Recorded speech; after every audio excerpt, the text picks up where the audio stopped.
All right, and we are back with our last run of this evening. Now, I'm really excited to see this because we are doing Blazing Chrome with Phantomire doing a Halloween mode. So without any further ado, I'm going to go ahead and hand it right back on over to you, and good luck, have fun. Perfect. Thank you so much. And thank you to everyone for donating for the Halloween mode. It's a really funky one. So if you're familiar with the game and haven't seen it before, you're in for a real treat. And even just people are new to the game, it's going to be really obvious what's Halloween and what's not Halloween in this. There we go. So there are going to be some things where enemies switch to oh, sorry, I selected the wrong character there. So Halloween. So we are doing ninja.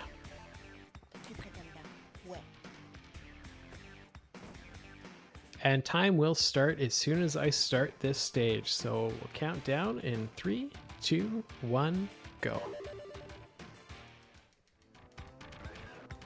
And there's slight musical differences too, which is really nice for people who are familiar with the music's supposed to sound like. But the big thing is now we're seeing slight differences with like kind of zombies and pumpkins and things like that. So I love this mode. And you're going to wind up seeing some parts where it's just almost downright silly in terms of what they do with some of the switches, particularly with the bosses. So there are two different ways to mainly play this game. It's either playing as the ninjas or the gunners. I personally prefer using the ninja, and a part of it is because you wind up getting just a cooler, faster character who has extra jumping and speed and this air dash.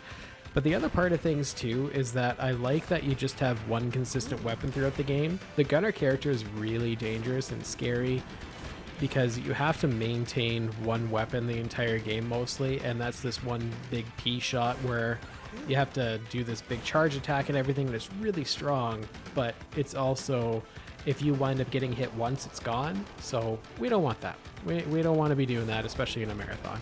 The runners who do that, hats off to them. That's not me.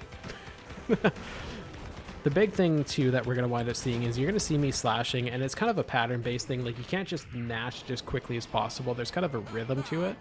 But the other thing that you're going to see me doing is using a charge attack, which it makes things so glorious.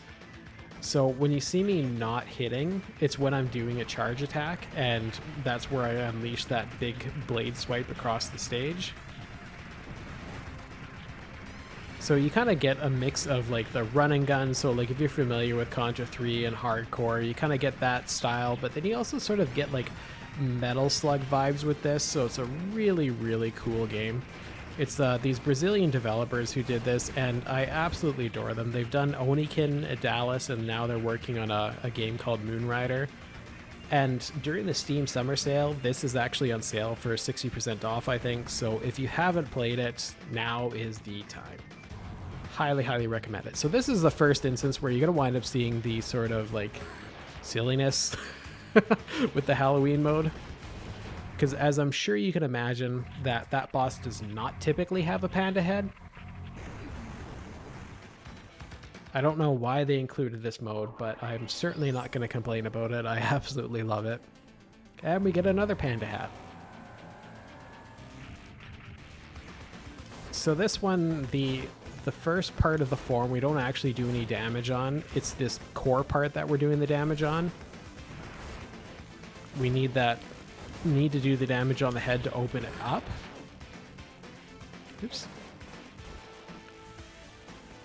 That death kind of slowed things down just a bit, but that's not too big a deal. We will still be well underestimated, I'm sure. So we'll be doing that a few more times here. Using our lovely charge shots. So we're starting to see the signs of some wear and tear here. One of the cool things about this is that depending on how quickly you're planning on going through the game, you can actually switch the way that it is that you're doing the routes in this, and it makes it nice for practice too. Because the first 4 levels are actually open to you right off the bat. I prefer going in order personally, but if you're really trying to hammer down on the speed, which basically winds up being a no damage run, is you go straight to stage 4, you get the speed bot, and you're able to double jump and go quicker. But keeping that throughout the entire run, especially in a marathon, is just, you know, for the players who can do it, good for you. But I'm not one of them.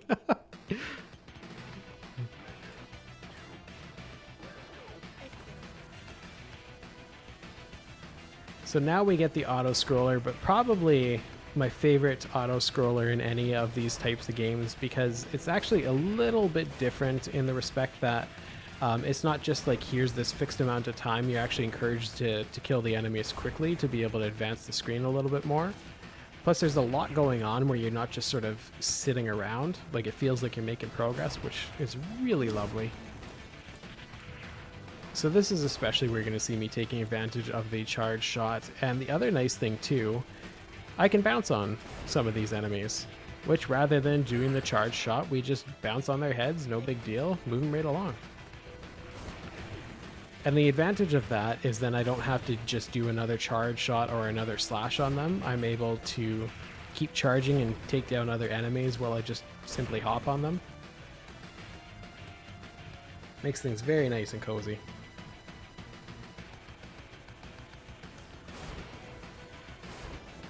And one of the other reasons that this game is just so lovely to run to is you can probably hear just the rockin' tunes in the background. This game has an absolutely exceptional soundtrack done by Dominic Ninmark. Highly recommend checking it out on YouTube or wherever it is that you can find it posted, or just checking the game out. Doing some more bouncing, and then we're going to be up to actually our third one of our mini bosses in this stage. We're going to wind up seeing actually 3 in this stage. This one isn't too scary.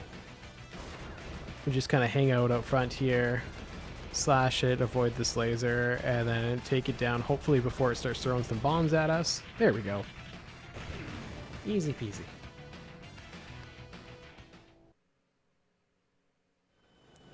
Now we get to make ourselves an explosive entrance here.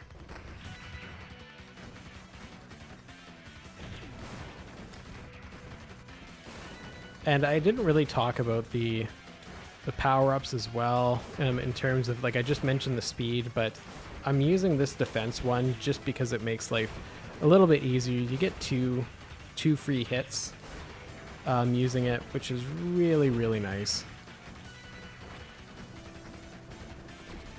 That's another reason I like using the ninja. That makes that part way easier because we're able to just jump on top of that train rather than having to go down below like the gunner.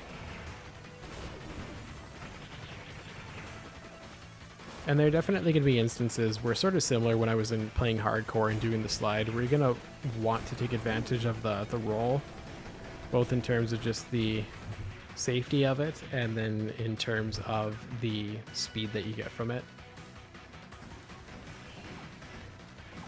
So I was right outside that door. There was a drop there where I could have gotten a defense, but instead I stuck with the speed boost. Figured let's just go and risk it for the biscuit and do this the scary way. See if it pays off.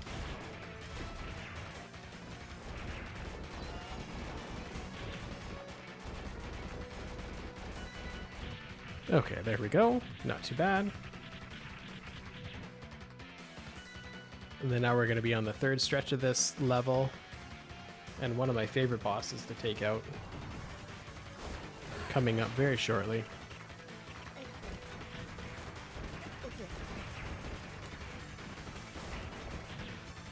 We're hoping all of those enemies take themselves out in the electrical field there. Perfect. Now we get our defense back.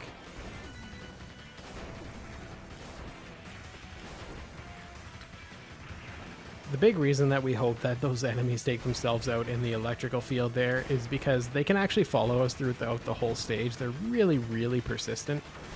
So if we can just not have them, so you'll wind up seeing some of the times clumps of enemies flying on screen or running on screen like that.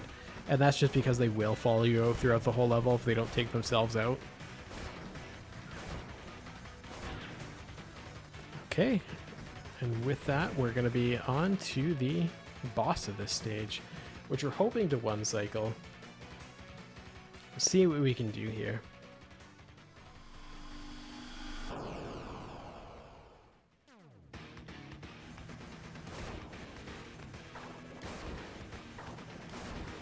The big thing is damaging the core here.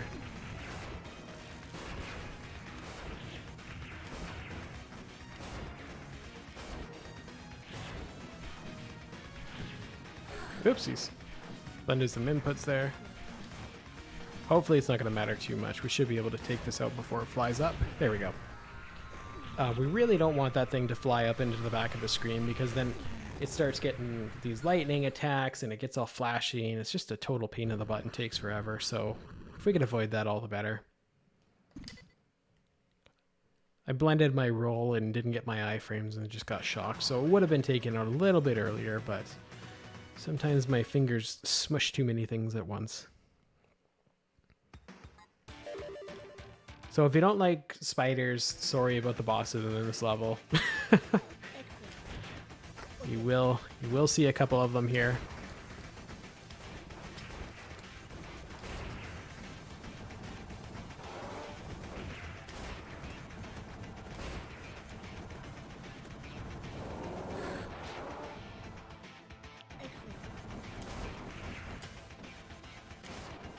The charge attack is sometimes a little bit wonky because you can actually release it a slight bit earlier than you'd think, but if you don't, then you just kind of sit there like I did. There's not too much you can do about it, but that's okay.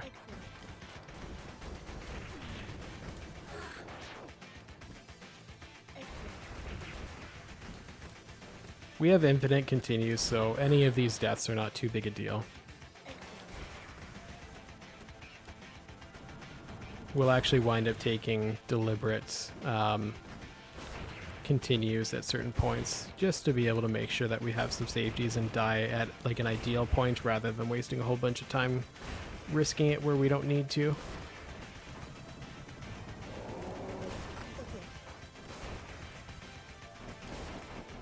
So if you're playing on the upper modes, there would actually wind up being two of these lizards here, or two of these like little serpent things here. Thankfully, since we're playing on this mode, they're just going to be one of them, although it's slightly annoying having to deal with those enemies on the left, which wouldn't be there otherwise. So we're about to have our first instance of a lovely spider friend. Not worried about the barrier there, because I actually want the attack to take down the spider a little bit quicker, so one of these crates that'll be coming up, we will get an attack bot.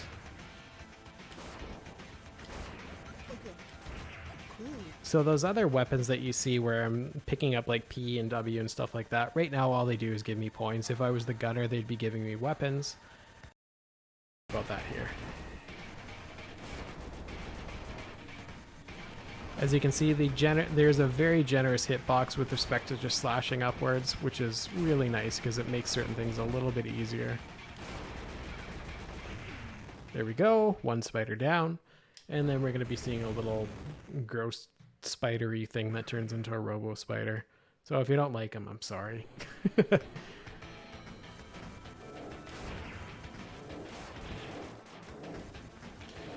This is probably the worst and most persistent enemy in the game. They will follow you through the whole stage if you don't take them out. So there are going to be points where I am going to be doing screen clearing like that because they do a lot of damage and will travel pretty far to try and take you out. So we'll do that little bit of screen clearing there.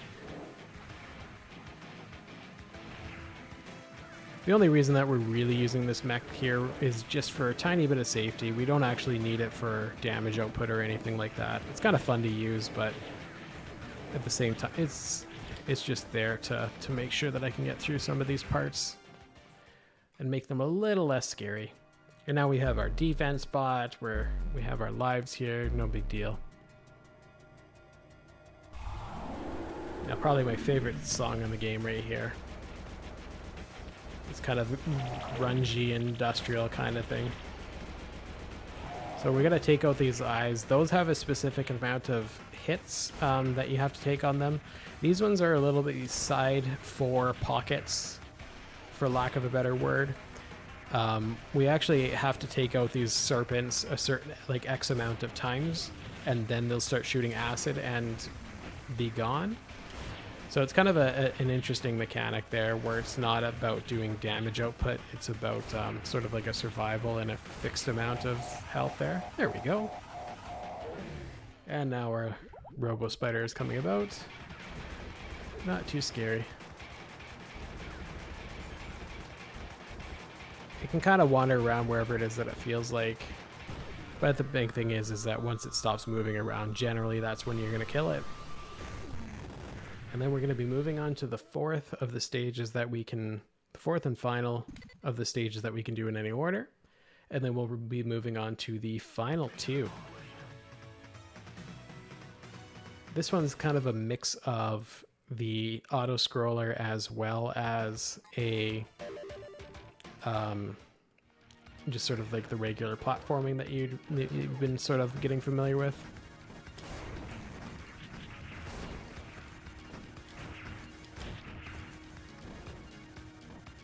Whoa, my jump button just went. Nice.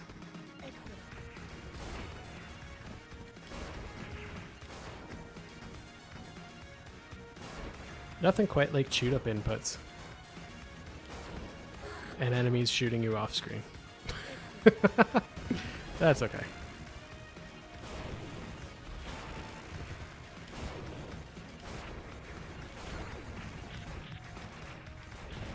It's not going to be too much of a big deal because we will take a deliberate death, like I said, at this, probably at the start of the next stage.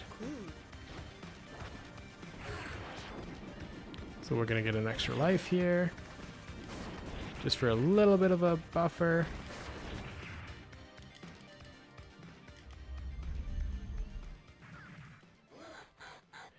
So this is where we're going to get to see how wide the the slashing range is for this weapon. So now we're going to take that death, take advantage of some iframes.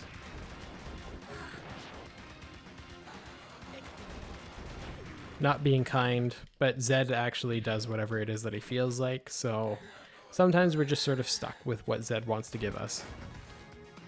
Usually it's not that bad, but today it was, because marathon luck is marathon luck.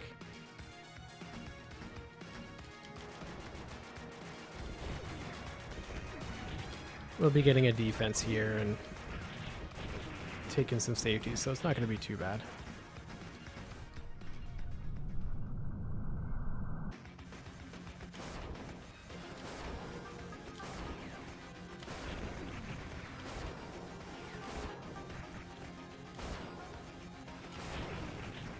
There we go.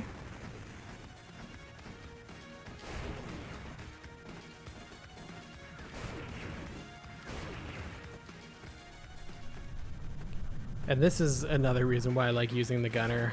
The ninja. The gunner can't actually jump up this high, so it makes this fight a little bit more complicated because it takes a lot longer to be able to line yourself up. It's not nearly safe because you have to jump all around the stage.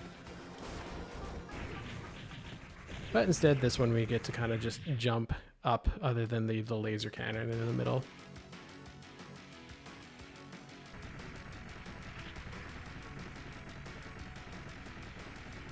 So we're going to take a slight bit of a risk with the 0 lives here, but we should be fine. This part isn't too dangerous. Something that isn't really used that much and I haven't mentioned before now is you can actually do a fixed position where you hold in the bumper and just fix your reticule, and if during other sections it will wind up having it where you just get to stand in one spot and shoot. Not really useful for the ninja, but it's really useful for the gunner character, so that's why we don't really see use of it other than this section here. And so long as it is that we kind of circle around, we're pretty safe here. Everything's in the same position each time, and we've done 2 upgrades. So the reason for the upgrades is one of them we get the double shot that you can see where we have these 2 lasers, but it also shoots these homing missiles, which is really, really nice. Huge quality of life thing for certain enemies.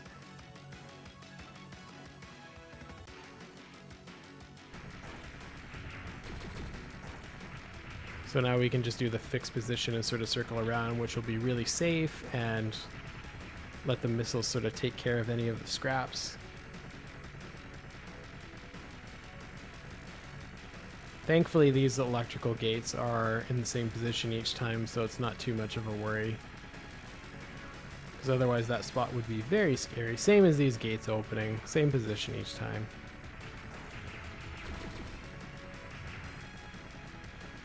So coming up, we're going to see a slightly upgraded version of those jetpack enemies, where it's going to take a little bit more force to take them down, but nothing that we can't take care of.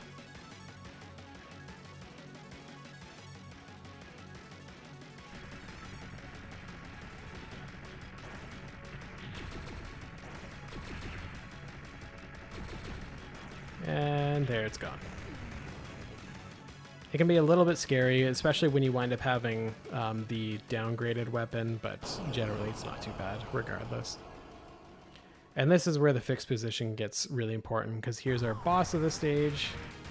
So we're going to want to lock in and then just start dodging. Oh, that's very unfortunate.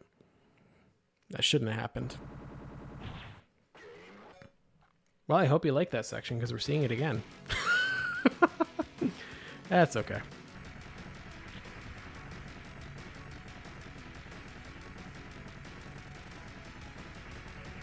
Haven't had that happen before. Again, it's a marathon. That's how these things happen.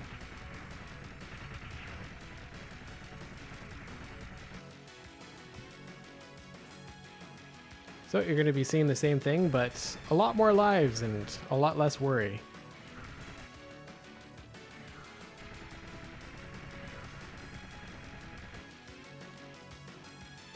And now we don't have to take our deliberate deaths later. Unless something very unusual happens, which who knows. But we're going to get through it, and it looks like we'll still be under estimate.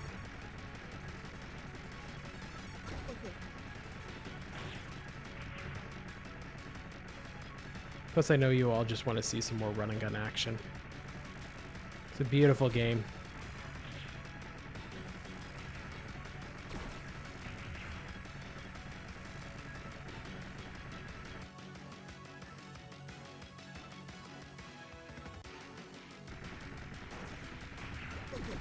So we don't, unfortunately we can't stack it to a 4th upgrade, which would be really, really lovely to have something else, but we're just stuck with the 2. Again, the laser gates are the same each time, so not too much of a worry there.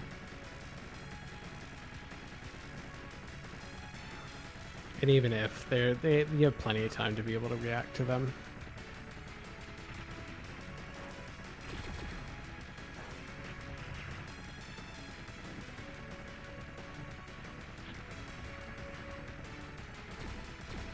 Through this little gauntlet again.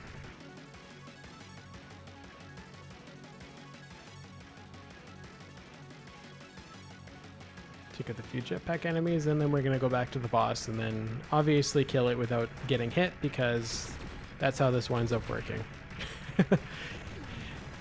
Gotta have a little bit of torture once. Whenever it is that you have all the health in the world in a game, that's when you do your no damage stuff, and then when you're getting the risky point, that's when you get bonked. So that's what should have happened the first time.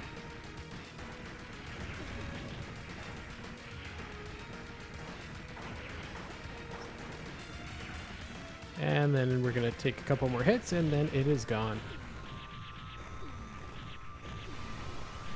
Boom. And now we're on to the next stage. Second last stage. We're getting there. We're in the home stretch.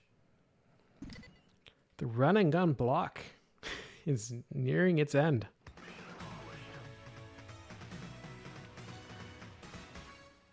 So this level isn't open from the start, which is unfortunate because it's a really cool level and I like replaying it, but it makes it all the more satisfying when we get there. So we're back to another auto-scroller. The starting section is a little bit scarier in terms of the auto-scroller part of things, because there is some platforming involved with it, which can get really scary. So now we're seeing our little Mario hops there. Nice little quality of life thing. If you didn't have that, a lot of parts would actually be more difficult than they are in terms of timing your shots and everything like that. So this upcoming tiny mini boss here is where we're going to see the rhythm of our slashes becoming really important, because ideally we won't wind up seeing this little like snow plow thingy move. Like hopefully we don't see it, but it might. It depends on the slashing rhythm that we wind up getting. Each of the games that this developer has done has slashing rhythms. Like Oniken had a slash cancel rhythm. Odalis has a different one too, especially with the sub weapons. So there always seems to be some sort of a trick that speedrunners use in their games.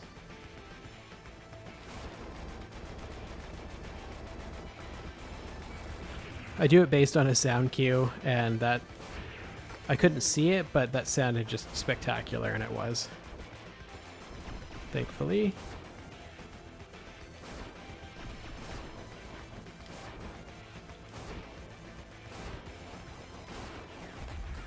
So this boss will do the same thing each time, so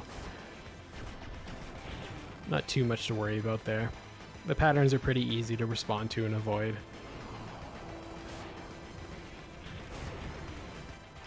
That screen is actually scarier than anything. That's why I like having the defense bot there. If you're a gunner, that's especially scary because you do not want to be losing your main P weapon. There's this big plasma cannon that you can charge, and it takes down a lot of enemies really quickly.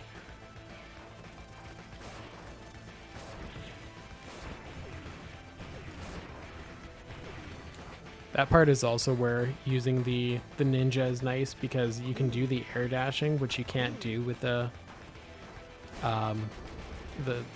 gunner characters.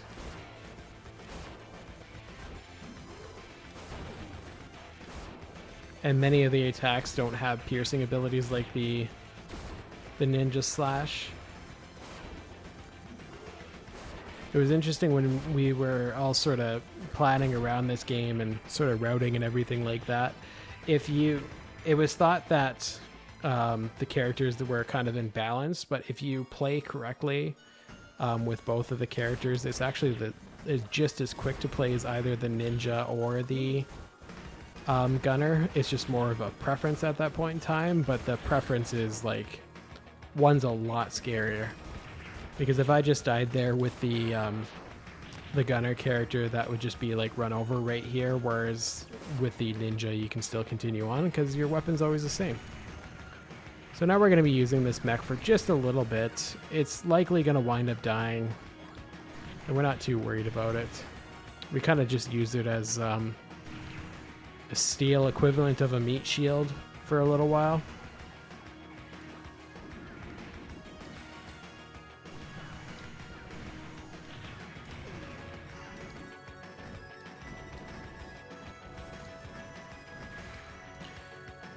So this boss, whatever it is that's going on, has a really weird mechanic with this mini boss. Because for whatever reason, if you just stand in the middle where you spawned and just jump up and down instead of moving side to side, you can just stay in the beam cannon and not get hit. We don't know why this is, but just don't move and you're fine. The only reason that I got hit is because my tippy toes actually got shot by the enemies on the side. And you see in the back there it says Oniken Protocol. That's a reference to their inaugural game.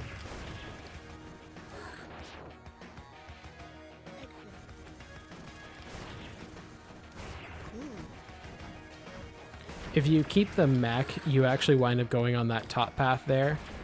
Keeping that mech throughout this level is really difficult to do, so it's just not worth it no matter what, unless you're trying to just kind of, do a flex in a sense. It's not worth keeping it in terms of any damage output or anything. It actually makes things really, really complicated. I think the only reason anyone would do it is for an achievement if you're into that sort of thing. So the toughest thing about this boss are those spawning enemies, because they get to go wherever and do whatever it is that they want. And it's really, really annoying. Kind of cramp your style.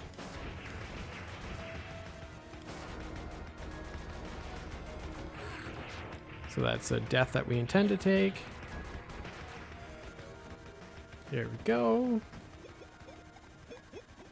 And depending on how this boss goes, we will take another deliberate death at the beginning of the following stage, but we'll see what winds up happening.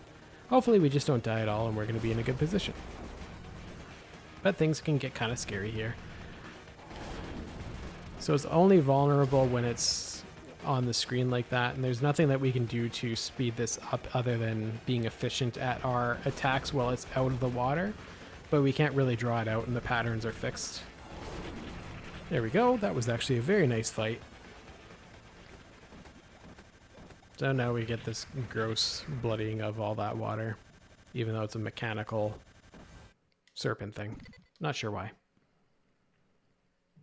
And now we're moving on to the last stage. So we get 2 mini bosses and then the big hurrah with the final boss. So we're going to wait, get this defense.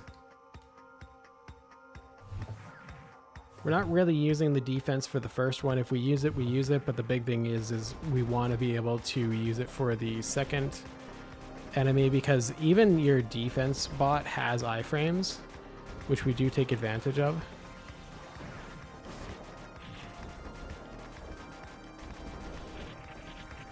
So now this next bot is going to come on in and squish.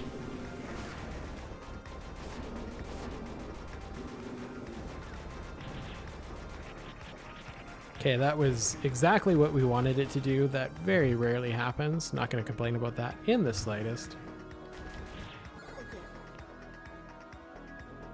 So now we are going to be switching out our defense bot here.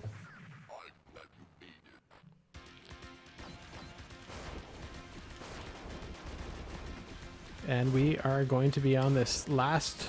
This is the final boss. It's going to be a pretty big gauntlet with a really cool in-between stage. It's probably my favorite part of the game.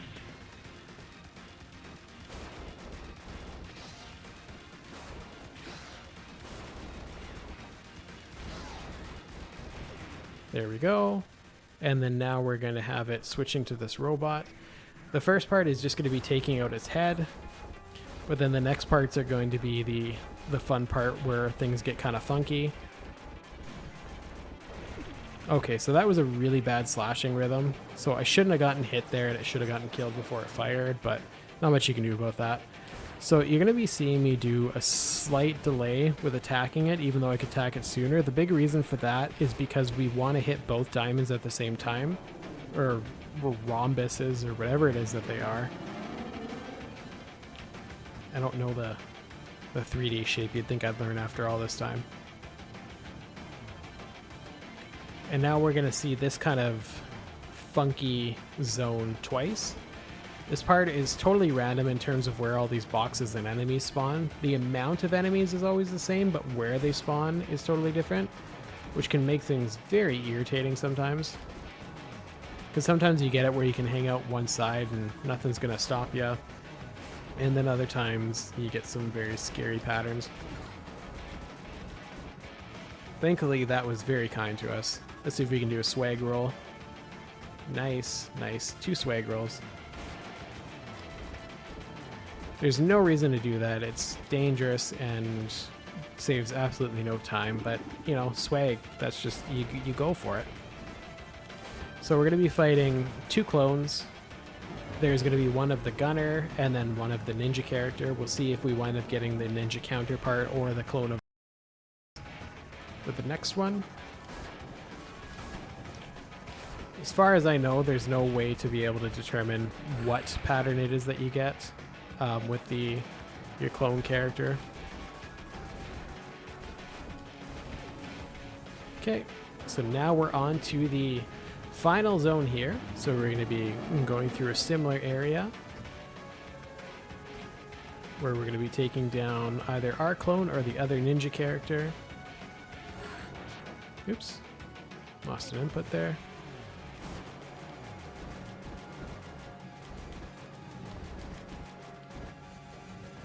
The swag rolls on those 4 spikes are really, really tight, so we're not going to bother with that.